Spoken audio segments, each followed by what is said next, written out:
Hello বন্ধুরা, আমি বারুজ্জে দিদি চলে এসেছি আজকে একটা ব্লগ নিয়ে। সন্ধ্যাবেলায় চলে আসলাম বুড়োর দোকানে, মানে আমার কর্তামশাইয়ের দোকানে এসেছি এই জন্য যে ছেলের জন্য ওষুধ কিনতে হবে। ওষুধ কিনতে গিয়ে দেখছি মেলা বসে আছে। মেলা দেখে কি আর মন ঠিক থাকে, তাই চলে গেলাম মেলাতে। একা একাই আজকে মেলা ঘুরবো, কারণ ছেলে মেয়ের তো অফিস রয়েছে, সৌম্য কুড়িয়া ওরা কেউ তো বেরোতে পারবে না, তাই আর ব্যানার্জি বাবুর তো দোকান, সেই জন্য ঘোরাটা আমি একা একাই করব। তা মেলায় আসলাম, ভাবলাম একটু ফুচকা খাবো। আমি তো মিষ্টি খাই না, তা ফুচকার দোকানই নেই, কারণ এত বৃষ্টি হয়েছে যে ফুচকার দোকানও উঠে গেছে। তাই মেলাটা একা একাই ঘুরছি। তোমরাও আমার সাথে দেখো কি সুন্দর মেলাটা সাজিয়েছে, কিন্তু বৃষ্টির জন্য এত কাদা, পাটাতন পেতে দিয়েছে সবাইকে চলাফেরার জন্য, কিন্তু তাতে কি হবে, প্রচণ্ড কাদা মাঠে।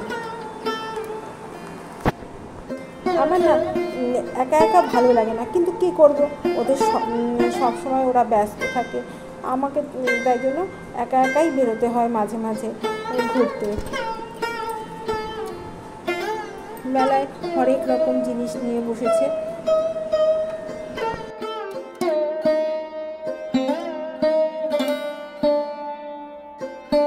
আগে যখন ছোট ছিল গুড়িয়া, তখন না ওকে কোলে নিয়ে ছোটোবেলায় চলে যেতাম এই মেলাতে।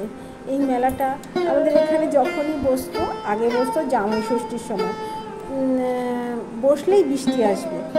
এই মেলাটা বিশেষত্বই এটা যে বিরাটিতে যখনই এই মেলাটা বসবে তখনই বৃষ্টি হবে। তাই আমরা রোজ বিকেলবেলায় আমি আর গুড়িয়া যেতাম জিলিপি খাওয়ার জন্য, মানে গুড়িয়া জিলিপি খেতে খুব ভালোবাসে। আবার কি তখন না আমার শ্বশুরমশাই ছিলেন, তো আমার শ্বশুরমশাইও জিলিপি খেতে খুব ভালোবাসতেন। শাশুড়ি মা আমিত্তি খেতে ভালোবাসতেন। তা শ্বশুরমশাইয়ের হাতটা পেতে বলতেন, তোমরা জিলিপি খেয়ে এসেছো, আমার জিলিপি কোথায়? তা আমি আবার আমার শ্বশুরমশাইয়ের জন্য জিলিপি নিয়ে আসতাম। আমি বলতাম, বাবা তোমার জন্য না আনলে হয়? আমি আমার শ্বশুর শাশুড়িকে তুমি বলেই ডাকতাম, কেন ওরা আমার থেকে অনেক বড়, আর আমি না অত সবাইকে আপনি আগে করতে পারি না, যেন আপনি আগে করলে আমার যেন সম্পর্কটা মনে হয় অনেক দূরে। কিন্তু শ্বশুরমশাই তো আমার নিজেরই লোক, তাই বাবাকে বাবা বলতাম, মাকে মা, দাদাদেরকে মানে আমার ভাসুরদেরও আমি তুমি করেই বলতাম, দাদা বলতাম। তারাও আমাকে ছোট বোনের মতোই ভালোবাসতেন।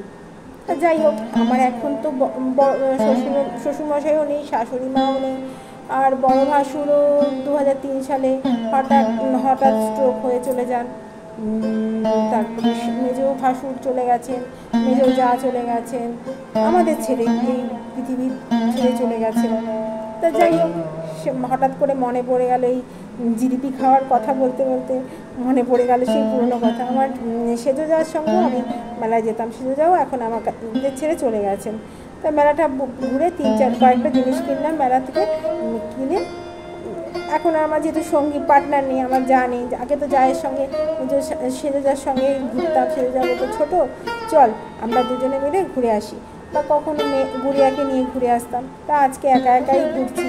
এই ঘুরে জিলিপি তো আর কিনতে পারলাম না, কেন ফাঁকি দিয়ে চলে এসেছি। তো আর তোমাদের যদি আমার ভিডিও ভালো লাগে তাহলে আমার চ্যানেলটাকে লাইক কমেন্ট করে সাবস্ক্রাইব করে আমার সঙ্গে যুক্ত হয়ে যাও। আর এই দেখো কি কিনেছি, 3টে কানের দুল আর একটা আংটি। কেমন হয়েছে জানিও, আর বেল আইকনটা টিপতে কিন্তু ভুলো না, তাহলে আমি যখনই ভিডিও দেবো তোমাদের কাছে নোটিফিকেশান চলে আসবে। টাটা।